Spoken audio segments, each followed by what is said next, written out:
నా పేరు డాక్టర్ వంగల్ భూమయ్య. నేను అసిస్టెంట్ ప్రొఫెసర్గా చేస్తున్నాను.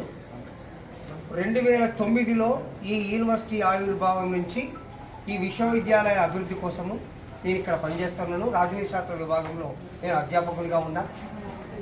మేము ఈ యూనివర్సిటీలో మొత్తము ఈ యూనివర్సిటీ స్టార్ట్ అయినప్పుడు 40 మంది కాంట్రాక్ట్ టీచర్లు ఉంటుంది, 8 మంది మాత్రమే రెగ్యులర్ టీచర్లు ఉండేది. ఇప్పుడు రెగ్యులర్ టీచర్లు 18 మాత్రమే ఉన్నారు. మేము కాంట్రాక్ట్ టీచర్లు 93 మంది ఉన్నాం.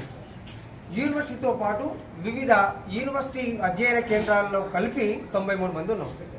మేము బోధనతో పాటు ఇతర అనేక రకాల కార్యక్రమాల్లో పనిచేస్తున్నాము. హెచ్ఓడీలుగా, ప్రోగ్రామ్ ఆఫీసర్లుగా రకరకాల బాధ్యతలు, వార్డెన్లుగా అదనపు బాధ్యతలు స్వీకరిస్తున్నాము. బాధ్యతతో పనిచేస్తున్నాము. యూనివర్సిటీ అభివృద్ధి కావాలి, యూనివర్సిటీ సుఖంగా ఉండాలి, అందులో మేము కూడా ఉండాలనేటువంటి ఒకే ఒక లక్ష్యంతో యూనివర్సిటీ అభివృద్ధికి మొదటి నుంచి మేము పాటుపడతా ఉన్నాం. ఇది రాష్ట్ర వ్యాప్తంగా ఉన్నటువంటి 1400 మంది కాంట్రాక్ట్ అధ్యాపకులు చేస్తున్నటువంటి కృషి. ఇతర పెద్ద యూనివర్సిటీలో దాదాపు 25-30 సంవత్సరాల నుంచి పనిచేస్తూ ఉన్నాం.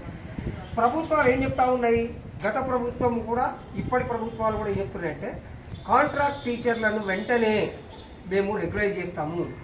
కాంట్రాక్ట్ టీచర్ ఏందయ్యా, అసలు కాంట్రాక్ట్ అనే పదవి ఏంది, అవసరమైతే సీఎం కూడా కాంట్రాక్ట్ పెట్టుకోండి అన్నటువంటి ముఖ్యమంత్రి కూడా ఉండేది. కానీ మమ్మల్ని ఎవ్వరూ కూడా పట్టించుకోలేదు. మా జీతభత్యాలు కనీసం పెంచలేదు, మాకు భద్రత లేదు. విశ్వవిద్యాలయాలను నమ్ముకొని పనిచేస్తున్నటువంటి మా కుటుంబాలు 1400 కుటుంబాలు ఈరోజు రోడ్డున పడే ప్రమాదం ఉంది.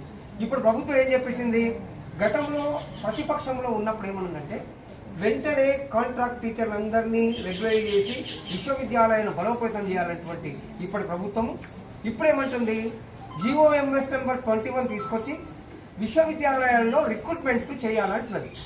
మేము రిక్రూట్మెంట్ వ్యతిరేకిస్తున్నాం.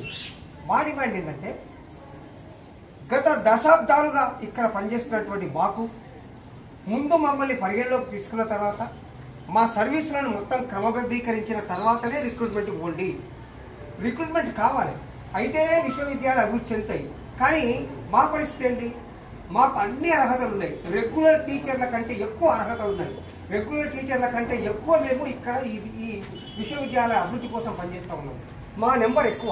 ఇది ఒక్కటే కాదు, పాలమూరు ఒక్కటే కాదు, మొత్తం రాష్ట్రంలో ఉన్న 12 విశ్వవిద్యాలయాల్లో కాంట్రాక్ట్ టీచర్ల నెంబరే ఎక్కువ ఉన్నది.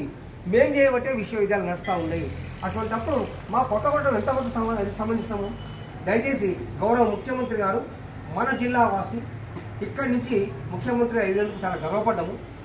ఏంటంటే ముఖ్యమంత్రి గారికి మీ ద్వారా కోరేది ఏంటంటే ఈ జీవో నెంబర్ 21 దాన్ని రిక్రూట్మెంట్ చేసేటువంటి పరిస్థితి ఉన్నటువంటి ఈ జీవో నెంబర్ 21ని వెంటనే ఉపసంహరించుకోవాలి.